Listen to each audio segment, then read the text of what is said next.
Welcome back to Moe's Minute.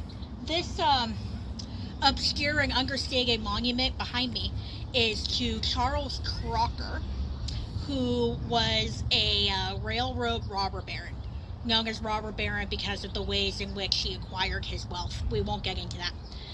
Anyway, he was born in New York in 1822, but his family moved to Indiana when he was still really young, and they were farmers there.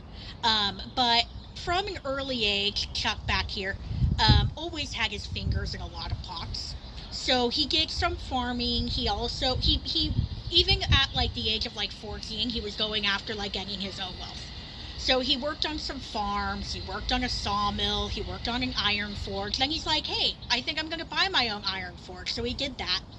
And that iron forge was later how he started investing in railroads. Just, little food for thought there. In 1849, he decided to lead a group of prospectors to California because of the idea of gold. And after looking for gold for a while, and I don't think he found any. A lot of people did, but I don't think he found any. But he realized that the way in which to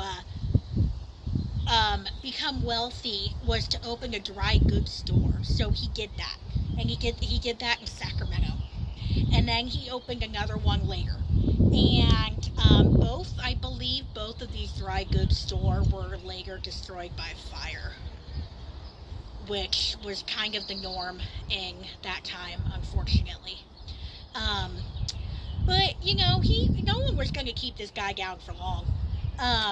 He also turned to banking, and I believe it was in banking that he managed to make friends with, these other three dudes named Mark Hopkins, Leland Stanford, and Collis Huntington. And these four guys became the Big Four.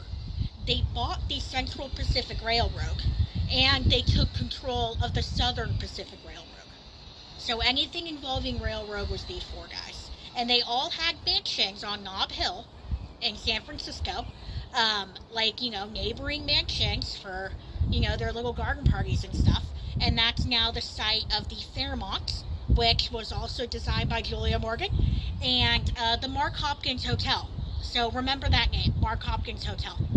So Crocker had a mansion up there as well, but it was destroyed in the 1906 earthquake, completely destroyed. So his family donated the land to the Episcopal Church of San Francisco, and that site is now Grace Cathedral. I do not remember what year he died. I'm totally blanking on the year of his death right now.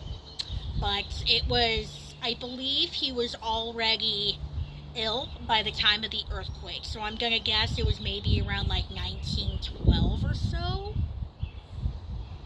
I cannot remember.